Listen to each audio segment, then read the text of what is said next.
Meu Senhor e meu Deus, creio firmemente que estás aqui, que me vês, que me ouves. Adoro-te com profunda reverência. Peço perdão dos meus pecados e graça para fazer com fruto este tempo de oração. Minha Mãe Imaculada, São José, meu Pai e Senhor, anjo da minha guarda, intercedei por mim. Depois de ontem termos celebrado todos os santos, a Igreja convida-nos a rezarmos hoje por todos os fiéis defuntos. É verdade que todos os dias, certamente, temos presente nas nossas orações os nossos familiares, amigos, conhecidos que já partiram. É verdade também que a Igreja o faz diariamente, em várias circunstâncias. Basta-nos recordar uma delas, importantíssima e central na nossa vida, que é a missa, a Eucaristia. Em cada Eucaristia, a Igreja recorda e reza por todos aqueles que já terminaram a sua peregrinação neste mundo. Hoje é o dia de recordarmos todos eles. Aqueles que pertenceram à nossa família, mas aqueles que estiveram ligados a nós por laços de amizade. Aqueles que fizeram parte das nossas comunidades cristãs. Mas também aqueles que nunca chegámos a conhecer. Aqueles do início da humanidade até aqueles que faleceram no dia de hoje. Rezamos por todos eles. Celebramos também as suas vidas. Damos graças a Deus por o dom da vida de todos eles e também o dom da fé que eles receberam e que grande parte deles também viveu e celebrou. Rezamos também pelos seus pecados, para que o Senhor, na sua infinita misericórdia, lhes conceda o perdão das suas faltas e a vida eterna na comunhão dos santos. Rezamos com a certeza de que eles, tal como nós, ressuscitaremos no último dia, como afirmamos em cada credo que professamos, de forma muito particular, em cada domingo em que professamos o credo e dizemos: creio na ressurreição dos mortos e na vida do mundo que há de vir. Celebramos a vida hoje e não celebramos a morte. Recordamos que a nossa vida neste mundo é apenas uma passagem, como diz o apóstolo São Paulo, numa das leituras que hoje escutamos, que vivemos neste corpo, neste mundo, como numa tenda.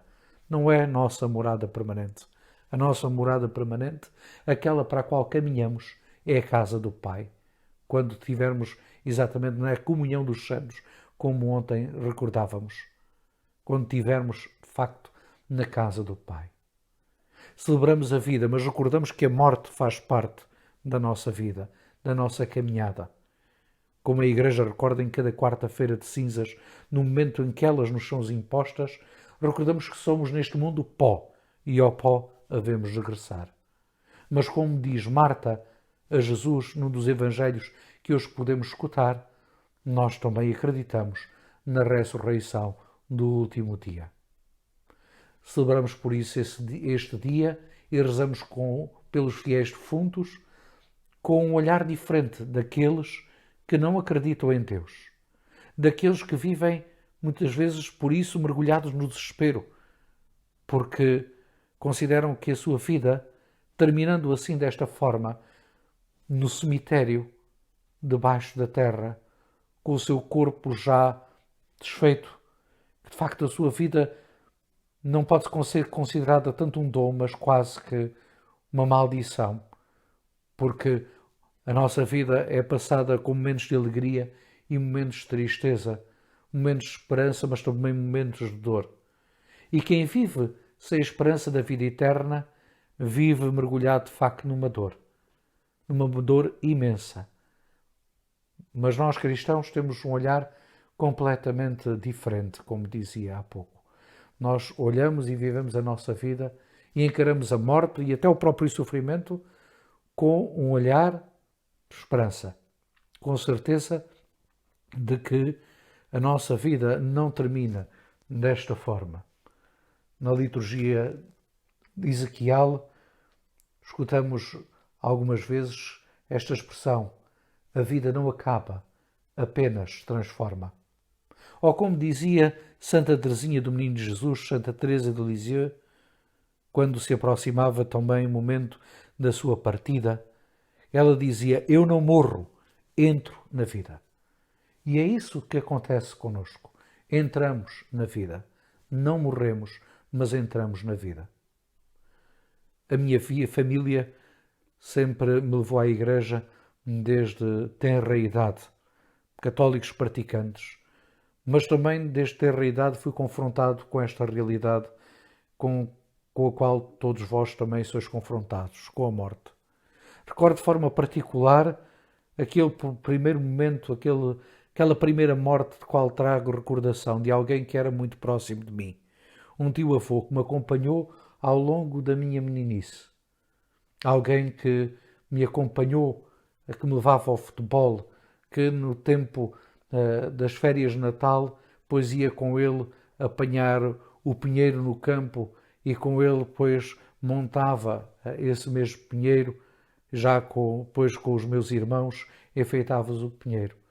Era um tio muito, muito próximo, um tio-avô, que não teve filhos e que dedicou também parte da sua vida ou a sua vida aos seus sobrinhos e sobrinhos netos, que era o meu caso. E recordo-me exatamente de me ver confrontado com a doença dele e com a sua morte. Foi algo que me tocou bastante, porque embora fosse à igreja, tinha na altura, talvez os meus 6 anos, 5 anos, 6 anos, quando este meu tio-avô partiu, mas tenho plena recordação nesses momentos. Não obstante ir à igreja, ainda não compreendia de facto esta realidade, esta esperança que agora vivo, como vós viveis também, esta esperança da ressurreição. Deixar de ver a presença do meu tio neste mundo foi algo que me tocou bastante. Alguém que me era querido e que deixou em mim, de facto, esse momento da sua morte, esse acontecimento da sua morte, deixou em mim uma marca profunda, porque embora fosse criança não compreendia porque é que a nossa vida havia de terminar, havia de findar. E depois, com o tempo, com a participação na catequese, com a participação na Eucaristia, com a formação que fui tendo em casa, pela educação cristã que fui tendo em casa e também daquilo que recebi da minha comunidade, fui compreendido que afinal aquela semente de eternidade que havia sido semeada em mim e que de certa forma foi abalada positivamente no dia em que esse meu tio faleceu, pois encontrei resposta. Afinal, de facto, aquilo que eu pensava a respeito da vida, ainda que com pensamento de criança, que de facto não fazia sentido nenhum a morte, pois agora havia encontrado a resposta. Cristo ressuscitou. Cristo morreu e ressuscitou, para que também eu passe da morte para a vida. E isso, para mim, com o caminhar também da fé, de facto trouxe uma luz, de certa forma, a alguma escuridão que possa ter havido até fruto exatamente da tenra idade que tinha, sobretudo nesse momento em que fui confrontado com primeira morte de alguém que me era querido, de alguém que me acompanhou. E então tudo se alterou. Tudo se alterou profundamente. E comecei a compreender e a viver a morte não como uma fatalidade, mas como uma realidade que faz parte da vida que neles creem. Como há pouco dizia e volto a repetir, como diz uma das expressões da liturgia Ezequiel, a vida não acaba, apenas se transforma. O momento talvez mais tocante da minha vida foi o momento em que tive que celebrar o funeral do meu pai, que morreu com 60 e poucos anos. Esse dia foi vivido com uma paz interior imensa. Diria até com o coração de Marta, com a certeza de Marta, com a fé de Marta que diz: eu acredito que o meu irmão ressuscitará, que ressuscitará no último dia. E, portanto, foi com esta paz que fiz o funeral do meu pai e com esta paz que vivo e que encaro também a vida.